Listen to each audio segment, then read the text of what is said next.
संक्रमण करता है, हम उसे प्यार करते हैं। जिसके प्यार में भगवान के प्यारे पावन हो जाते हैं, हम उसका ध्यान करते हैं। जिसके ध्यान में ब्रह्मा जी निमग्न रहते हैं।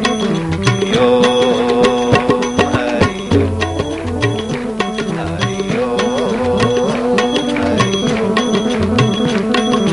ब्रह्मा ध्यावे नारद गावे हरि, मुनि मनोरंजन प्यारा नाम, मोह निवारक सब सुख कारक हरि, पतित उदाहरण पार उतारन हरि, मंगल मंगल नाम, मधुर नाम। तुम्हारा दिल मधुर हो जाने दो। भक्ति में और व्यवहार में थोड़ा सा प्रेम मिलाते हो तो व्यवहार और परमार्थ दोनों मधुर हो जाते हैं, और भक्ति में स्वार्थ मिलाते हो तो दुकानदारी हो जाती है।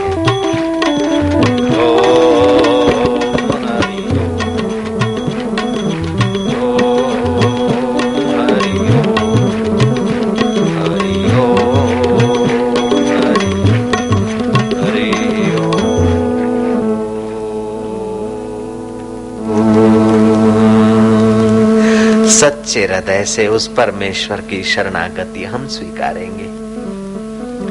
जीवन की शाम हो जाए, कुटुंबी मुखड़ा मोड़ ले, उसके पहले हमारा मन तेरे साथ जोड़ने वाला कोई सद्गुरु मिल जाए। आंखों की रोशनी कम हो जाए, उसके पहले हमारे हृदय की रोशनी बढ़ा देना मेरे प्रभु।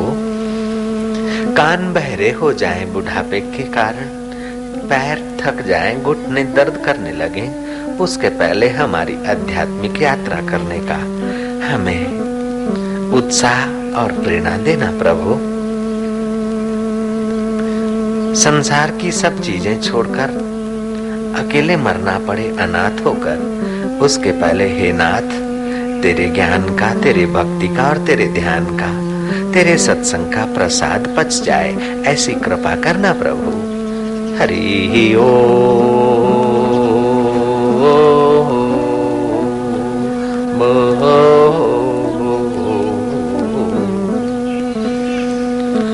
हरि हरि ओम।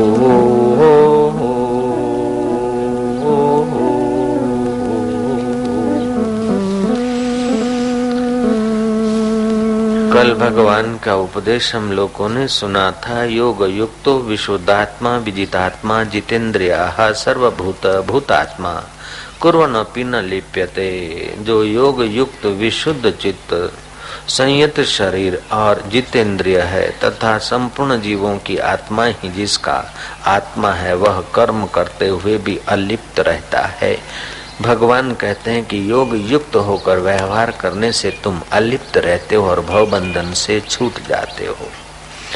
भगवान कहते हैं कि तुम बुद्धिवादी मत बनना, बुद्धिमान मत बनना, बुद्धिजीवी मत बनना और बुद्धू भी मत बनना। बुद्धिवादी को वाद लगा है, बुद्धिजीवी बुद्धि बेचकर जी रहा है और बुद्धिमान को बुद्धिमान होने का मान है। लेकिन तुम तो बुद्धि योगी बनना, बुद्धि को जहाँ से सत्ता स्फूर्ति मिलती है उसी परमात्मा में बुद्धि को छुआकर फिर संसार का व्यवहार करना, तो तुम बुद्धि योगी हो जाओगे। तस्मात् योगी भवा अर्जुना। अर्जुन तो इसलिए योगी हो, फिर तीक्ष्ण बाण चलाने पर भी तुझे दोष नहीं लगेगा, पाप नहीं लगेगा। तस्मात् योगी भवा अर्जुना। योगी नाम अपि सर्वेषां मद्गतेन अंतर आत्मना। योगियों में भी जो अंतर आत्म भाव से मुझे भजता है वो सर्वोपरि योगी माना गया है। योगी नाम अपि सर्वेषां मद्गतेन अंतर आत्मना श्रद्धावान भजते यो माम समे युक्तो तमामतः। जो श्रद्धा युक्त होकर मुझ अंतर आत्मदेव के साथ योग करता है मति का, ऐसा योगी सर्वोपरि योगी है। लय योगी अच्छा है, धन्यवाद है, हम उसको छोटा नहीं बताते। हठ योगी ठीक है, कर्म योगी ठीक है, ध्यान योगी ठीक है, सब अपनी अपनी जगह पर ठीक है, कोई मत, कोई धर्म, कोई मजहब बुरा नहीं मेरी नजर में, लेकिन सर्वोपरि बात भी हमारे सामने होनी चाहिए। जयराम जी बोलना पड़ेगा। योगी नाम अपि सर्वेशाम मद्गते न अंतर आत्मा। इन सब योगियों में भी जो अंतर आत्म भाव से बचता है वो सर्वोपरि योगी है।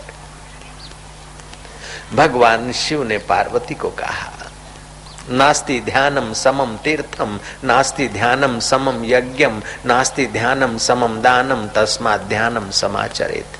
हे उमा, भगवान शिव कहते हैं ध्यान के समान कोई तीर्थ नहीं। तीर्थ में तो तुम्हारा शरीर नहाता है, ध्यान में तुम स्वयं परमात्मा में नहाते हो। नास्ति ध्यानम समम यज्ञम, यज्ञ में तुम द्रव्य की आहुति देते हो। वातावरण में कुछ सात्विकता आती है अगर द्रव्य की चीजें शुद्ध है, नकली धूप नहीं है तो। आजकल तो नकली हवन भी बहुत चल पड़े, सब में नकल नकल नकल।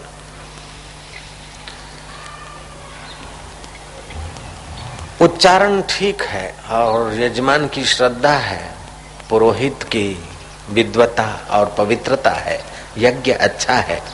लेकिन भगवान बोलते सब यज्ञों में जप यज्ञ मैं हूँ, यज्ञानाम जप यज्ञो अस्मि ही। ऐसे यज्ञ करना अच्छा है, लेकिन ध्यान में, यज्ञ में तो तुम्हारी वस्तुएं हैं, अग्नि में स्वधा स्वाहा होती है, लेकिन ध्यान करते तो तुम्हारे विकार परमात्मा में स्वाहा हो जाते हैं। ये अंतरंग यज्ञ है। दान करना चाहिए, जिसके पास धन है उसका सदुपयोग नहीं करता है तो धन का मजदूर है। दान करने की हम मना नहीं करते, जरूर करना चाहिए, अवश्य करना चाहिए। यथा योग्य देश काल पात्र का विचार करके धन का सदुपयोग हो ऐसी कोशिश करना चाहिए। लेकिन आजकल तो धन दान ले भागू लोगों की भी ऐसी समाज को भ्रीति हो गई है कि दान करने की इच्छा होते हुए भी लोग 10 बार सोचते हैं, और जल्दी से तो मुंजियों को दान करने की रुचि नहीं होती, और कहीं रुचि हुई तो सुनते इधर हो गया उधर हो गया तो जरा बेचारे सुकड़ जाते। नहीं तो ऐसे आयोजन तो एक आदमी भी करवाता। जयराम जी की इधर तो कई मिलके भी करे तभी भी संदेह रहता है करवाने वाले पर या तो देने वाले पर, ऐसा वैसा। फिर भी सत्कर्म तो करना ही चाहिए। जयराम जी की कभी यात्रा करते करते स्कूटर गाड़ी मोटर हवाई जहाज आदि यात्रा करते करते एक्सीडेंट हो जाता है, फिर भी यातायात तो होती ही रहती है। ऐसे ही कभी कोई अपराधी पापी अपने साथ कुल बर्बाद करने के लिए धर्मादे के पैसे खा जाए तो उसके कर्म जाने, लेकिन तू तो सत्कर्म करता ही रहे यार। जयराम जी की नारायण नारायण बोलो ना, नारायण नारायण। और वो सत्कर्म बहिरंग है, यज्ञ करना, तीर्थ करना, दान करना, ये अच्छा है। लेकिन श्री कृष्ण बोलते हैं ये अंतरंग सत्कर्म भी समझ लो। नास्ति ध्यानम समम यज्ञम, नास्ति ध्यानम समम दानम, नास्ति ध्यानम समम तीर्थम। ध्यान बड़ा तीर्थ है, ध्यान बड़ा यज्ञ है, ध्यान बड़ा दान है। दान तो तुम वस्तु पैसे भूमि आदि का करते हो, लेकिन ध्यान में तो तुम अपने आप का ही दान परमेश्वर के चरणों में कर देते हो। अब बात रही कि ध्यान अच्छी चीज है, बढ़िया चीज है, महाराज उससे मिलेगा क्या? जयराम जी की है तो अच्छी चीज, उससे मिलेगा क्या? ज्ञानेश्वरी गीता के 6ठे अध्याय के 10वें श्लोक से लेकर आप देखेंगे न तो ध्यान से क्या मिलता है आप ताज्जुब कर लेंगे। ध्यान से जो मिलता है वो किसी और साधन से नहीं मिल सकता है दुनिया